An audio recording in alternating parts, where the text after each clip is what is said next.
नमस्कार साथियों, कैसे हैं आप। आशा करता हूँ ठीक होंगे। स्वागत है आपका अपने परिवार प्रकाश क्लासेस में। जैसा कि आप थंबनेल देख रहे होंगे, मैं आज ईवीएस की क्लास लेकर आया हूँ। जो आगामी एग्ज़ाम जो 20 अगस्त को होने वाला एग्ज़ाम है, उसके लिए ये वीडियो बेहद इम्पॉर्टेंट होने वाली वीडियो है। वीडियो को पूरा वॉच करें भैया। अगर वीडियो पसंद आए तो वीडियो को लाइक करें और चैनल को सब्सक्राइब कर लें, क्योंकि हर एग्ज़ाम की तैयारी बिल्कुल प्रकाश क्लासेस निःशुल्क कराएगा। कोई भी भैया चार्ज नहीं। चलिए तो स्टार्ट करते हैं बिना समय गवाए हुए। पहला क्वेश्चन आपकी स्क्रीन पर। पहला क्वेश्चन क्या कहता है, बड़े ध्यान से पढ़ना है भैया और बहुत अच्छे से आंसर देना है। बहुत इंपॉर्टेंट क्वेश्चन लिए गए हैं। जो व्यक्ति जंगल में कम से कम 25 वर्षों से रह रहे हैं भैया, उनका उस जंगल भूमि पर उसमें पैदा होने वाली वस्तुओं पर अधिकार है। ये जनादेश किसके द्वारा दिया गया? क्या भारतीय जंगल अधिनियम 1927 के द्वारा आया? क्या जंगल अधिकार अधिनियम 2007 के द्वारा आया?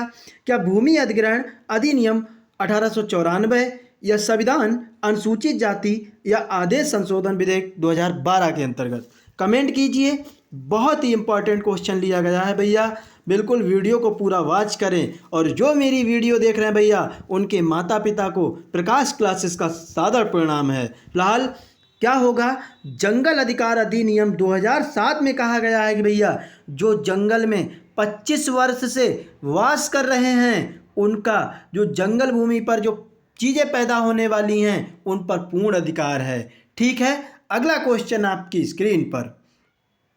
रमेश कक्षा 7 का एक शिक्षक है। बिल्कुल आप भी किसी न किसी कक्षा 7 के शिक्षक बनेंगे। वह एक नया पाठ शुरू करने से पहले अपने छात्रों को एक मज़ेदार गतिविधि में संलग्न करता है। इस गतिविधि के पीछे का उद्देश्य क्या है? छात्रों को प्रेरित और सक्रिय करना, शिक्षक का कार्यभार कम करना, या कक्षा शुरू करने से पहले छात्रों को अनुशासन प्रदान करना, या छात्रों को कम करना। देखिए साथियों, जो कक्षा 7 का एक शिक्षक है, वह नया पाठ शुरू करने से पहले एक मज़ेदार गतिविधि कर रहा है भैया। तो इस गतिविधि के पीछे कारण क्या हो सकता है? क्या कार्यभार कम करना? नहीं भैया, बिल्कुल नहीं। कक्षा शुरू करने से पहले छात्रों को अनुशासन? नहीं भैया। तनाव भी कम नहीं करना। वह छात्रों को प्रेरित और सक्रिय कर रहा है। इसीलिए इस क्वेश्चन का राइट आंसर ए हो जाएगा। अगला क्वेश्चन, आरोही ने अपने शिक्षार्थियों को अपनी कक्षा का मानचित्र खींचने को कहा। जो क्लास है भैया, उसमें बैठे हुए स्टूडेंट हैं, उसी का उसने मानचित्र खींचने को कह दिया। ये क्रियाकलाप विकास करने में सहायक होगी। क्या पूर्वानुमान और गणना के कौशल, आंकड़ों के अभिलेखन के लिए, अभिविन्यास और सापेक्ष स्थिति की समझ के लिए, या उद्देश्यों को खींचने का कौशल विकसित करने के लिए? क्या होगा 3 नंबर का राइट आंसर। वेरी गुड, बहुत अच्छे। अभिविन्यास और सापेक्ष क्या स्थिति है भैया उसकी समझ को विकसित करने के लिए उसने मानचित्र खींचने को कहा। ठीक है, अगला क्वेश्चन, पर्यावरण विषय का प्राथमिक स्तर पर अध्ययन क्यों आवश्यक है भैया? बिल्कुल, पर्यावरण प्राथमिक स्तर पर पढ़ाई जाती है। क्यों? पर्यावरण की अवधारणाओं को समझने के लिए, बच्चे द्वारा पर्यावरण से संबंधित प्रश्नों का उत्तर देने के लिए, या यदि प्राथमिक स्तर पर विज्ञान पढ़ाया जाता है तो भविष्य में रोजगार प्राप्त करने के लिए, या बच्चे में अच्छी आदतें विकसित करने के लिए, ताकि उन्हें अपने पर्यावरण का ज्ञान हो सके। तो क्या होगा? बिल्कुल भैया, बहुत अच्छे। राइट का आंसर डी हो जाएगा। इसीलिए तो पढ़ाया जाता है कि वो पर्यावरण के प्रति जागरूक हो सकें। ठीक है, अगला क्वेश्चन, कुणाल ने कपड़ों की बंदेज की रंगाई पर कार्यशाला करने के लिए अपने विद्यालय में एक स्थानीय कारीगर को आमंत्रित किया। तो स्थानीय कारीगर को आमंत्रित करने के उद्देश्य निम्नलिखित में से किसके अतिरिक्त हैं? क्या शिक्षार्थी कारीगर के ज्ञान और कौशलों की सराहना करे, शिक्षार्थी टाई और रंगाई के उपयोग हुए तकनीकी की सराहना करे, या शिक्षार्थियों को स्थानीय भाषा सीखने में मदद करना, या टाई और डाई के को हाथ से करने का अनुभव प्रदान करना। तो क्या होगा इसके पीछे कारण? बिल्कुल वेरी गुड, शिक्षार्थियों को स्थानीय भाषा सीखने में मदद करेगा भैया, इसीलिए इसने स्थानीय कारीगरों को आमंत्रित किया था। ठीक है, अगला क्वेश्चन, प्राथमिक स्तर पर विज्ञान और सामाजिक विज्ञान, पर्यावरण अध्ययन के तहत समान विषय ही आते हैं। ये विषय हैं भैया शिक्षक केंद्रित दृष्टिकोण होते हैं, अनुशासनात्मक दृष्टिकोण होते हैं, समेकित दृष्टिकोण या सामान्य होते हैं। तो कैसे होते हैं? 6 नंबर राइट आंसर, बिल्कुल समेकित दृष्टिकोण होते हैं। क्यों भैया? क्योंकि उसमें सामाजिक विज्ञान भी आ रहा है, विज्ञान भी पढ़ाया जा रहा है, एक पर्यावरण जो है अदर सब्जेक्टों के माध्यम से पढ़ाई जा रही है, तो इसका मतलब समेकित दृष्टिकोण हो जाएगा। ठीक है, अगला क्वेश्चन, राष्ट्रीय पाठ चर्चा की रूपरेखा 2005 के अनुसार निम्नलिखित में से कौन सी एक पर्यावरण अध्ययन की विषय वस्तु है? ये सॉरी कट गया है, ये सौर मंडल होगा, सौर मंडल। ठीक है साथियों, टाइपिंग में मिस्टेक हो गई है। क्या मौसम, ऊर्जा या भोजन? तो हम आपको बता दें, जो एनसीएफ 2005 है उसने भैया बिल्कुल भोजन को पर्यावरण की थीम का बताया है। ठीक है, यानी डी करेक्ट आंसर हो जाएगा। बिल्कुल भैया, क्या वीडियो पसंद नहीं आ रही है? अरे वीडियो को लाइक कीजिए। अगर पसंद नहीं आ रही है, कोई भी प्रॉब्लम है भैया, तो कमेंट कीजिए, प्रकाश क्लासेस उसको सुधारने की कोशिश भी करेगा। और चैनल को तो सब्सक्राइब कर लीजिए, क्योंकि हर एग्जाम की तैयारी बिल्कुल फ्री में होने वाली है। समुदाय संसाधन के रूप में उपयोग करने का औचित्य है। ये समुदाय में सभी ज्ञान को अनायास स्वीकार करने में मदद करता है। ये बिना प्रश्न करे स्थानीय ज्ञान को लोकप्रिय बनाने और फैलाने में मदद करता है। यह समुदाय को अपने बच्चों के सीखने में हिस्सेदारी और इसमें उन्हें शामिल होने की ज़रूरत है। या डी ऑप्शन, शामिल नहीं करने पर समुदाय नाराज होगा। तो क्या होगा? 8 नंबर का राइट आंसर। बिल्कुल भैया, बहुत अच्छे। समुदाय को अपने बच्चों के सीखने में हिस्सेदारी है और इसमें उन्हें शामिल होने की ज़रूरत भी है, यही हमारा करेक्ट आंसर होगा। ठीक है, अगला, बच्चों के सीखने की प्रगति को आंकने के लिए शिक्षकों द्वारा अक्सर पोर्टफोलियो का उपयोग किया जाता है। पोर्टफोलियो क्या है भैया? पोर्टफोलियो एक ऐसा रिकॉर्ड होता है जिसमें प्रीवियस और करंट की जानकारी, किसकी भैया? बच्चे की जानकारी रखी रहती है, लिखी रहती है। जो अगले जो क्लास में जाता है या अगला टीचर के हाथ में पोर्टफोलियो जाता है, तो उस पोर्टफोलियो से बच्चे के रिकॉर्ड में अध्यापक समझ जाता है कि इसमें ये खूबियां हैं और ये कमियां हैं। ठीक है, तो बच्चों को सीखने की प्रगति का एक संचयी अभिलेख है। बच्चों द्वारा अपने कार्यों को प्रदर्शित करने में समर्थन बनाता है। यह सिर्फ 1 वर्ष में बच्चों के शकल में उसकी उपस्थिति से संबंधित एक कथन है, या बच्चे को सीखने और आकलन में सक्रिय भागीदारी बनाने में समर्थ करता है। तो क्या होगा? 9 नंबर। बिल्कुल भैया, सिर्फ 1 वर्ष में बच्चों के शकल में उसकी उपस्थिति से संबंधित एक कथन है ये। ठीक है, अगला क्वेश्चन, सीसीई के अनुसार पर्यावरण अध्ययन में स्व आकलन क्या संबंधित है भैया? सीखने के समान आकलन, सीखने के लिए आकलन, सीखने का आकलन या सीखने के अंदर आकलन? तो हम आपको बता दें भैया, सीसीई की फुल फॉर्म आपको बिल्कुल बेहद इंपॉर्टेंट है, पूछी भी जाती है। सीसीई की फुल फॉर्म क्या होती है भैया? कॉन्टिन्यूस, बिल्कुल ध्यान से, कॉन्टिन्यूस,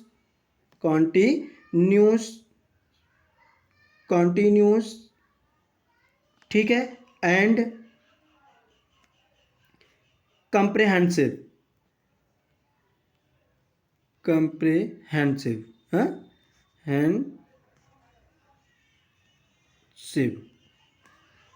ठीक है, ये आप ध्यान रखेंगे, कॉन्टिन्यूस एंड कॉम्प्रेहेंसिव होती है। ठीक है, ये क्या करता है भैया? बिल्कुल जो सीखने के समान आकलन है, यही पर्यावरण में किया जाता है, यानी ए नंबर राइट आंसर हो जाएगा। अगला क्वेश्चन, हाथियों के विषय में नीचे दिए गए कथनों पर विचार कीजिए।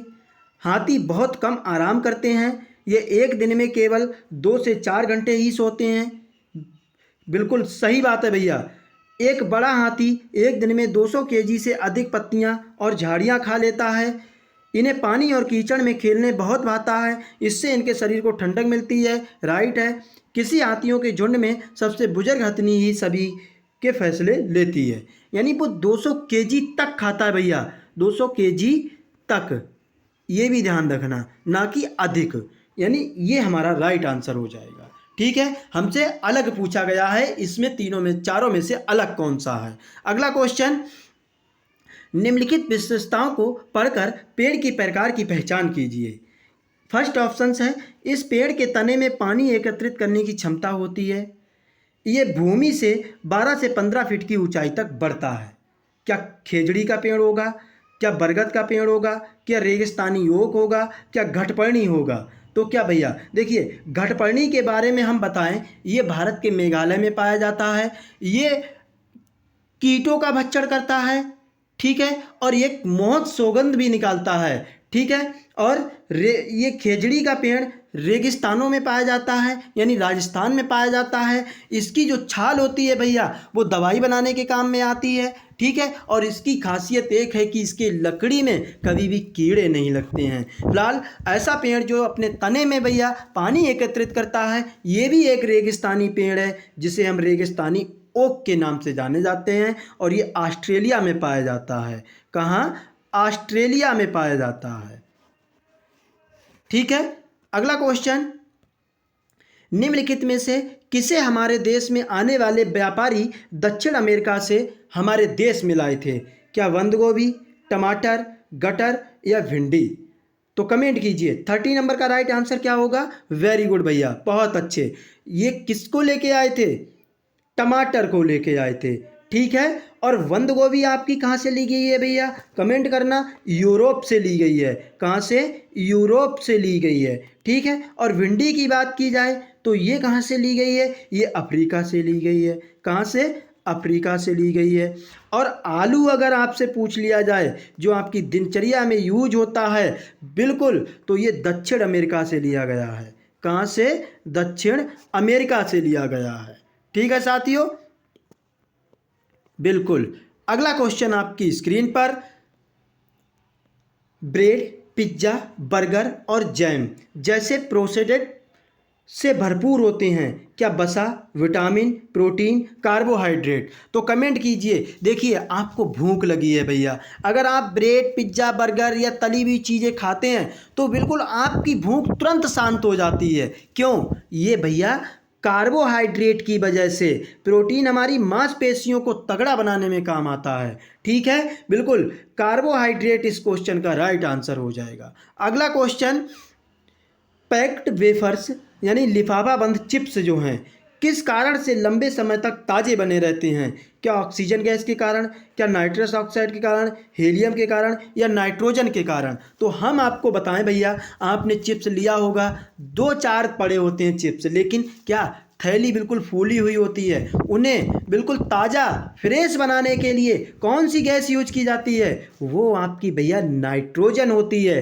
कौन सी? नाइट्रोजन फिलिप की जाती है उनमें, ठीक है। अगला क्वेश्चन आपकी स्क्रीन पर, हमारे देश में संघ शासित प्रदेशों की संख्या कितनी है? क्या 6, 7, 8 या 9? तो कितने हैं? 8 हैं भैया। कौन कौन से? पहले की हम बात करते हैं,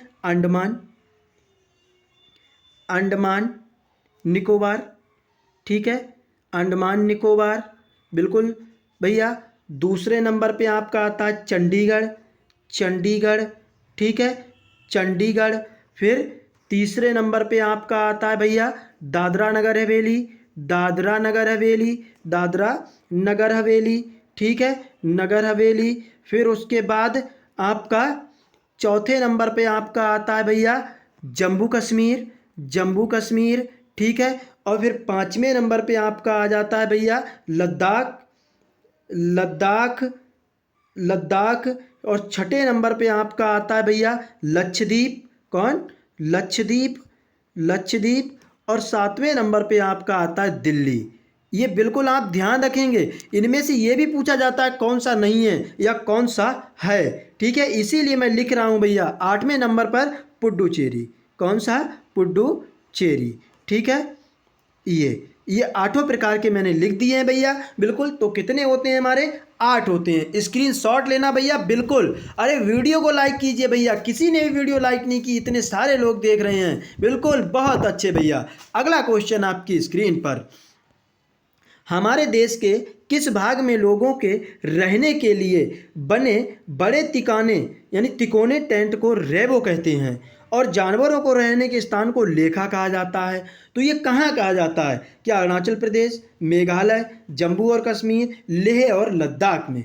तो ये भैया लेह और लद्दाख में कहा जाता है। ठीक है, अगला क्वेश्चन, निम्नलिखित में से ब्रॉन्ज के बारे में सही कथन चुनिए। ये टिन और जस्ता का मिश्र धातु होता है या एक यौगिक है, या कापर और टिन की मिश्र धातु होती है, या कापर और जस्ता का संभागी मीना है? तो क्या होगा? 18 नंबर का राइट आंसर। बिल्कुल भैया, ये कापर और टिन की मिश्र धातु को ही हम ब्रॉन्ज कहते हैं, यानी कांसा कहते हैं। अगला क्वेश्चन, नीचे दिए गए उस मिलान को चुनिए जो तदनुरूपी खाद्य वस्तु के संरक्षण के सही ढंग को प्रदान नहीं करता। क्या सेब मुरब्बा, सेब से मुरब्बा बनता है, दूध से पनीर, कच्चा आम से अचार, या दाल से पापड़? तो कमेंट करना भैया। बिल्कुल, सेब से मुरब्बा बनता है, कहीं ना कहीं राइट है। दूध से पनीर बनता है, ये भी राइट है। कच्चे आम से अचार, बिल्कुल, लेकिन दाल से आपने पापड़ नहीं भैया। पापड़ तो आपके किससे? आलू यानी चिप्स, आलू से बनते हैं। अगला क्वेश्चन, भोपाल बेंगलुरु के ठीक उत्तर में है। बिल्कुल ध्यान से क्वेश्चन पढ़ेंगे भैया, मैप में देखेंगे फिर इसे। भोपाल बेंगलुरु के ठीक उत्तर में है तथा गांधीनगर भोपाल के ठीक पश्चिम में है। गांधीनगर के सापेक्ष बेंगलुरु की दिशा क्या है भैया? ये आपको दिशा लिखा गया है। ठीक है, क्या उत्तर पश्चिम, दक्षिण पश्चिम, दक्षिण पूर्व, या उत्तर पूर्व? तो आप मैप में देखिए ध्यान से भैया। बिल्कुल, सबसे पहले हमसे क्या बोला गया है? सबसे पहले हमसे बोला गया है भोपाल जो है बेंगलुरु के ठीक उत्तर में है भैया। भोपाल जो है, अब भोपाल कहाँ की राजधानी है? तो मध्य प्रदेश की राजधानी है। बेंगलुरु कहाँ की है? कर्नाटक की। बिल्कुल, ये देखिए भैया, बिल्कुल बहुत अच्छे, यानी ये रहा बेंगलुरु और ये रहा भोपाल, तो ये उत्तर में है। ठीक है भैया, फिर अगला स्टेटमेंट क्या कह रहा है? गांधीनगर भोपाल के ठीक पश्चिम में है। गांधीनगर जो आपका है, गांधीनगर कहाँ? गुजरात की राजधानी है। गांधीनगर जो है बेंगलुरु के, सॉरी भोपाल के, 1 मिनट, बेंगलुरु जो है भैया, गांधीनगर भोपाल के ठीक पश्चिम में है, यानी अब भोपाल ये रहा, तो बिल्कुल गांधीनगर पश्चिम में आ रहा है। ठीक है, अब उसके बाद क्या बोला गया है क्वेश्चन में? गांधीनगर के सापेक्ष बेंगलुरु की दिशा क्या है? तो ये बताना है, यानी कि ये दिशा, ये आपको बतानी है भैया। गांधीनगर से बेंगलुरु किस दिशा में पड़ रहा है? तो देखिए, एक तो आप कहीं ना कहीं दक्षिण में आ रहे हैं, ये आपका दक्षिण है। ठीक है, और कहीं ना कहीं ऐसे चल रहे हैं, तो ये पूर्व दिशा है, ये पूर्व दिशा है, और ये दक्षिण दिशा है, ये उत्तर दिशा पड़ती है, और ये पश्चिम दिशा है। ठीक है भैया, तो आप कहीं ना कहीं उत्तर यानी दक्षिण और पूर्व साइड में आ रहे हैं, तो ये कहाँ पड़ता है? दक्षिण और पूर्व में पड़ता है, यानी हमारा इस क्वेश्चन का राइट आंसर सी करेक्ट हो जाएगा। ठीक है, अगला क्वेश्चन, अगला क्वेश्चन बिल्कुल बड़े ध्यान से पढ़ेंगे। ईवीएस पढ़ाने का निम्न में से कौन सा उद्देश्य शिक्षा के सतत विकास में महत्व को दर्शाता है? क्या समानता, न्याय, शांति तथा मानव के अधिकारों एवं मर्यादा के सम्मान के विषयों पर समालोचना करना, तकनीक एवं गुणवत्ता कौशलों का विकास करना, या बच्चे के अन्वेषण के क्रियाकलाप को लगाना, या डिजाइन तथा संरचना के कौशल पर बल देना? तो क्या होगा? बिल्कुल समानता, न्याय, शांति तथा मानव के अधिकारों एवं मर्यादा के सम्मान के विषयों पर समालोचना करना ही भैया ईवीएस का महत्व है शिक्षा के क्षेत्र में। ठीक है, अगला क्वेश्चन, बिल्कुल कोई भी फालतू की बकवास नहीं होती है प्रकाश क्लासेस में भैया। बिल्कुल सब्सक्राइब कीजिए चैनल को, फ्री में तैयारी होगी। ईवीएस में शिक्षार्थियों के आकलन करते समय बचना होगा भैया। ऐसा कौन सा पॉइंट है जिससे आपको बचना होगा? क्या जानकारी एकत्रित करने के विभिन्न तरीकों के उपयोग करने से, या अधिक सटीक विवरण के लिए घटना की तत्काल रिकॉर्डिंग करने से, या आकलन के आधार के रूप में समूह का उपयोग करने से या आकलन करते समय तकनीकी भाषा के उपयोग करने से। तो आपको कोई भी टेक्निकल लैंग्वेज यूज नहीं करनी है भैया, बच्चे को सिर्फ मातृभाषा में पढ़ाना है। किसमें? मातृभाषा में पढ़ाना है और वो मातृभाषा में बिल्कुल समझेगा। ठीक है, अगला क्वेश्चन, निम्नलिखित में से कौन सा ईवीएस का विषय है? संबंध, कार्य एवं खेल, जंतु या यात्रा? तो हम आपको बता दें, यात्रा एक ऐसा टॉपिक है भैया जो ईवीएस का कहीं ना कहीं पार्ट है। ठीक है, बिल्कुल। अगला क्वेश्चन, एक ईवीएस शिक्षक अपने शिक्षार्थियों को पड़ोस में इस्तेमाल होने वाले विभिन्न ईंधनों पर एक सर्वेक्षण करने को कहता है। इस सर्वेक्षण के संचालन के दौरान निम्नलिखित में से कौन सी प्रक्रिया कौशल विकसित की जा सकती है? परिकल्पना बनाना, समालोचनात्मक चिंतन या गहन चिंतन, रिकॉर्डिंग और सुनने के कौशल या पूर्वानुमान और रिपोर्टिंग कौशल? तो क्या होगा 24 का राइट आंसर? वेरी गुड भैया, रिकॉर्डिंग और अवलेखन यानी कि सुनने और कौशल विकसित करने के लिए ईंधनों का सर्वेक्षण करने को कहता है। ठीक है, अगला क्वेश्चन, रेत के टीले कहाँ पाए जाते हैं? क्या अफगानिस्तान और इंग्लैंड, उज्बेकिस्तान या बांग्लादेश, बर्लिन या राजस्थान, अबू धाबी या अफगानिस्तान? तो सबसे ज़्यादा रेत के टीले बिल्कुल कहाँ पाए जाते हैं? ये अबू धाबी और अफगानिस्तान में पाए जाते हैं। ठीक है, अगला क्वेश्चन, कन्नौज एक जिला है भैया, कन्नौज किसके लिए जाना जाता है? इत्र के लिए जाना जाता है। ठीक है, जो समस्त भारत में इत्र के लिए प्रसिद्ध है। ये जिला किस राज्य का भाग है? क्या हरियाणा, उत्तराखंड, बिहार या उत्तर प्रदेश? तो इत्र जो कन्नौज है जो भैया उत्तर प्रदेश का कहीं ना कहीं पार्ट है। अगला क्वेश्चन, निम्नलिखित में से उसे दो जानवरों के समूहों को चुनिए जिनके आगे के दांत जीवन पर्यंत वृद्धि करते रहते हैं और वे अपने दांतों को बहुत लंबा ना होने देने के लिए वस्तुओं को कुतरते व काटते रहते हैं। छिपकली और गिलहरी, छिपकली और कछुआ, चूहा और गिलहरी, सांप और गिलहरी? तो ये हमने आपको पीछे वीडियो में ही बताया था भैया। बिल्कुल, आपको प्लेलिस्ट की लिंक मिल जाएगी डिस्क्रिप्शंस में भैया, पूरी वॉच करना, बेहद इंपॉर्टेंट क्वेश्चन लिए गए हैं। चूहा और गिलहरी एक ऐसा है जिसके आगे के दांत बढ़ते रहते हैं और भैया वो अपने दांतों को कुतरते रहते हैं। ठीक है, अगला क्वेश्चन, बिल्कुल, कानपुर रेलवे स्टेशन से नई दिल्ली रेलवे स्टेशन की दूरी 432 किलोमीटर है। कोई ट्रेन नई दिल्ली रेलवे स्टेशन से 18 तारीख को भैया 23:45 यानी 23:45 तक चलती है। ठीक है, 23:45 से 19 यानी 7:45 तक कितने घंटे होंगे भैया? बिल्कुल, कितने? 8 घंटे हो जाएंगे। इस ट्रेन की हमें औसत चाल निकालनी है, दूरी भी दी हुई है। तो चाल बराबर 1 मिनट, चाल बराबर हमने आपको बताया, चाल बराबर दूरी बटे समय होता है, दूरी बटे समय होता है। ठीक है, तो ये किलोमीटर में दी हुई है। ठीक है, समय में भी घंटे में है। बिल्कुल, तो ये हमारी जो चाल आएगी उससे भैया दूरी 432 है। ठीक है, ये किलोमीटर लगा लेना, 1 मिनट किलोमीटर, ऑप्शंस में मिस्टेक हो गई है, किलोमीटर में दी होगी ये दूरियाँ। ठीक है, इसके लिए बेहद सॉरी। दूरी 432 है, बटे 8 लगा देना भैया। बिल्कुल, 8 पंजे होता है 40।